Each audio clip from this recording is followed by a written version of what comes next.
Good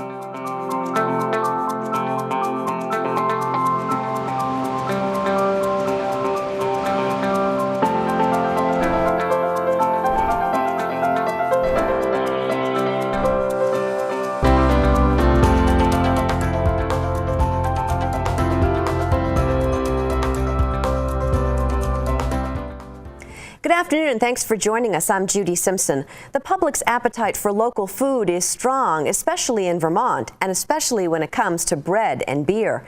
Growing grain in Vermont can be tough, but more farmers here and around the Northeast are taking on the challenge. At the recent annual Grain Growers Conference, farmers, researchers, and landowners were ready and willing to go with the grain. Across the Fence's Keith Silva has our story. The Vermont Grain Growers Conference has been growing in popularity since 2004. The first conference that we ever held was 30 or 40 people, and now we have roughly about 150 people attend each year. The conference is hosted by University of Vermont Extension's Northwest Crops and Soils program. The nice thing about the grain conference is we try to tackle lots of different crops, from dry beans to hemp to, corn. We'll be talking about buckwheat today, and we'll be talking about beekeeping even, and how you can improve pollination of some of your grain crops through beekeeping. So, it's just a really diverse conference, and so we get a lot of attendees from all over the place that have different interests, but all want to grow grain. In an agricultural landscape dominated by corn and hay, grain growers have to be crafty to succeed. Consumer demand for local food has helped give rise to markets for Vermont-grown grains. Grain is still, a relatively minor component of the agricultural system in Vermont, but to say minor is probably not a correct term to use because it's really important to the people that are growing it, and it's primarily for local markets. I think that's why it's successful in Vermont, and small scale doesn't always show the true economic impact that an agricultural crop has.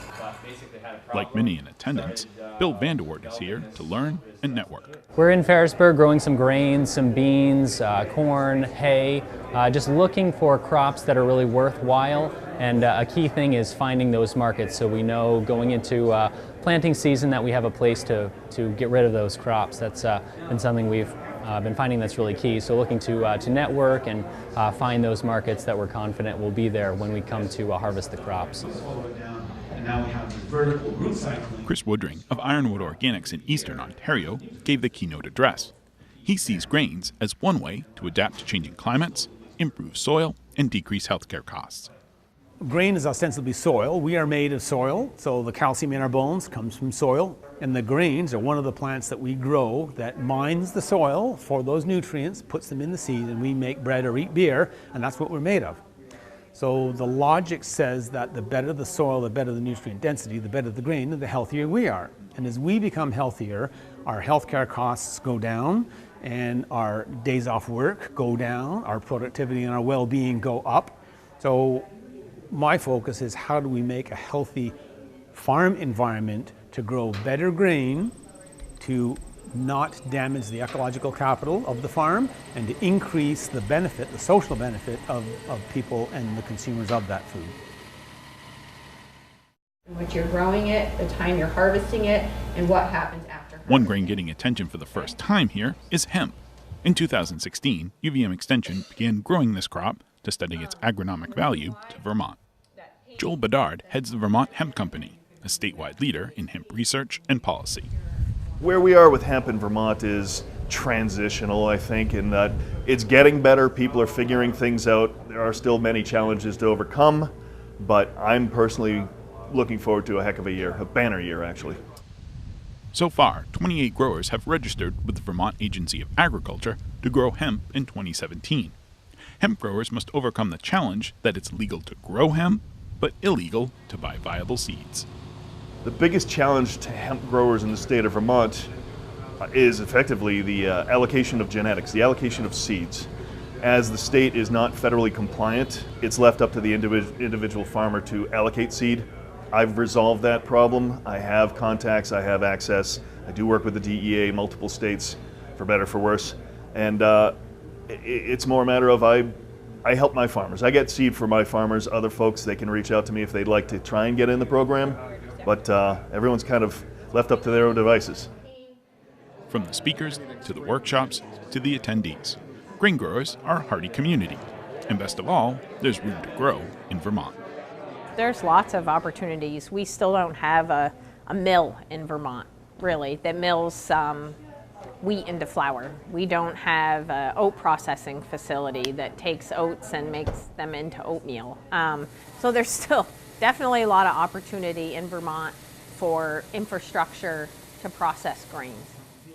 As this annual conference grows in popularity, it's likely that the seeds planted this year are sure to sprout in years to come. In Essex Junction, I'm Keith Silva with Across the Fence. For more information about the Northwest Crops and Soils team and their research on grains, check the website on your screen. The website also has information about the team's work on hops, oilseeds, and forages. Visit uvm.edu/extension/cropsoil. UVM will be handing out more than $8,000 in prize money to some of its entrepreneurial students this spring. It's part of the university's business pitch competition. It requires a student to pitch a detailed business plan to a panel of judges who act as investors. The student business plans and ideas are also tested by entrepreneurs and venture capitalists. In past years, the students say they appreciate the prize money, but even more valuable is the real-world experience of developing business skills and working with seasoned professionals. Rebecca Gollin tells us more. Vermont is a good place to be an entrepreneur, whether it's bottling beer, working on the farm, or selling wares from a traditional storefront.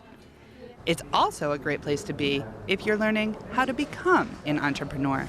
I've been brewing beer for the past 3 years, and I've come to realize that it is an immense passion of mine, and I will be opening a microbrewery. Venturing or entrepreneurship is very strong in Vermont and always has been. Dave Kaufman teaches entrepreneurship in UVM's Rubenstein School of Environment and Natural Resources. But that's just one place for UVM students to learn about entrepreneurship. Recognizing that need across the campus, it's important to have at least a couple of programs at the university that move students in that direction and enable them and move them forward so that they can create their own jobs, their own businesses. There's a specific program in the business school. There's a specific program in community development, applied economics, CDAE, and then as part of our Parks, Recreation, and Tourism program in Rubenstein, we have the entrepreneurship course. All right, Emily, how are you figuring out what to price your tours? While each college has its own business curriculum, one thing is the same. Each offers a class where students spend the semester learning the finer points of entrepreneurship by creating an in-depth business plan. You start off at day one, you choose a business plan. Day two, you write a mission statement, and then you just slowly build on from there. So it feels like you're only doing a page or two a night, but pretty soon you have a 20-page business plan. I had the idea before I came into the class. I had the passion for brewing and for drinking high-quality beer. But this class itself has taught me a lot about basic financials, business planning, understanding pretty much what goes on in the real world. Nick Kaufman is a CDAE minor. He's not sure if or when he would start his own business, but he knows he could. I have a lot better understanding of how to go into a job interview, how to approach professionals, and I have a very, very complete business plan in order to present it to any potential customers in the future or to any potential employers. Everybody can be an entrepreneur if we help people to see what's involved. Kathleen Liang teaches community entrepreneurship in CDAE. A major focus in her classes is that there's a lot more to starting a successful business than just thinking about profits. If you want to take the risk to put money in something you have passion about, but then what are the consequences? We have to help people to realize a dream is a good dream, but it can turn into a nightmare if you're not well prepared. That's usually my first sentence when I start a class. Being in the community development instead of a business school, we're talking about sustainability, and it's not, the first goal isn't just profit. And I think that's the main part about the CDAE program. It's sustainability, integrating yourself in the community. If you're going to build a customer base, it will be starting out with the locals, trying to get their actual love for your business. On this day, students from Kaufman and Liang's classes, as well as from the business school, have come together for an entrepreneurship competition. They're sharing the business plans they've been working on all semester and competing for cash prizes. What did you have to do to get ready for this competition today? Didn't sleep. I was actually up till 2 a.m. last night preparing my finances just so that they were lined up perfectly, that if they wanted to ask any question, I was ready and prepared for it. As a Parks, Recreation, and Tourism major, Zach Palladino spends most of his time focusing on national parks. This is the first business class he's ever taken.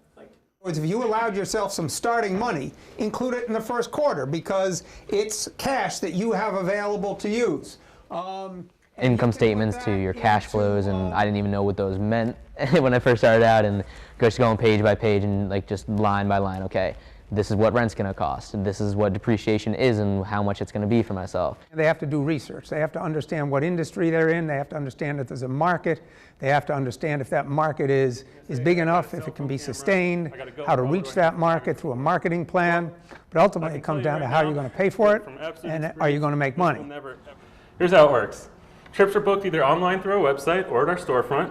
Clients will choose their desired activity, location, duration, group size, and their desired final product.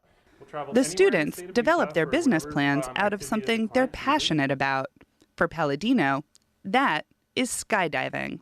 And I love to skydive, so I got off the ground with an idea to do some sort of skydiving industry or business that would tap into college kids.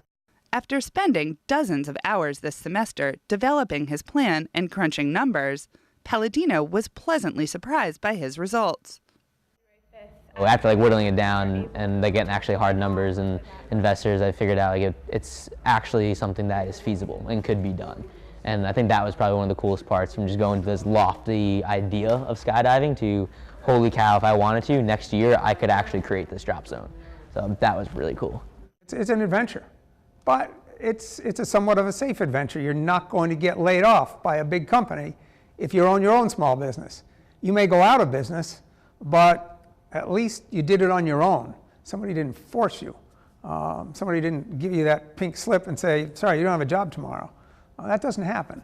And for the most part, a lot of small businesses fail, but quite honestly, small businesses fail more not because the concept was wrong, but because of lack of attention to detail, or they didn't keep their focus and tried to do too much, too fast, with too little. Here in Vermont, you probably have a lot of opportunities in your backyard, but if we don't help people to explore them, people leave. And if we could get this momentum going and help students, help our own young people to see how they can create their own opportunities right here in this fabulous state. Most of the students here today are planning to get some experience under their belts before venturing out on their own. This class has definitely taught me a lot of the importance of making a good first impression and making sure that you are presenting yourself well and knowing that what you do and what you write will be seen by others, whether you think it will or not. So being sure that you're always in that good light regardless, and especially giving a pitch, everything is on that first appeal, and being able to trim down what do I actually need to say versus what don't I need to say, and that can just go for everywhere in life. With my resume, with the jobs I'm going to, what do I need to actually tell them versus, they don't need to know my favorite color is green, but giving them the big broad topics of this is why I'm a good candidate for you. And I would say that is probably the most beneficial thing I'll take away from this class. For the business, suspended time skydiving. Zachary Palladino, would you please come forward?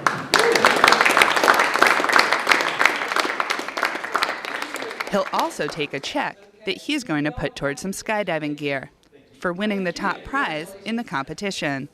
He won't be starting his business right away, but he's not ruling it out for the future. Who knows, down the line, a couple of years from now, hopefully I'd be in a stable place with a stable job and could actually start working at a drop zone, and I would love to either take over it or start my own, definitely, because it is my passion in life. It is still currently in the growth phase with a projected. And after all, passion is the first step to a successful business. In Burlington, I'm Rebecca Gollin with Across the Fence. Thank you, Rebecca, and thank you for joining us. That's our program for today. I'm Judy Simpson. I'll see you again next time on Across the Fence.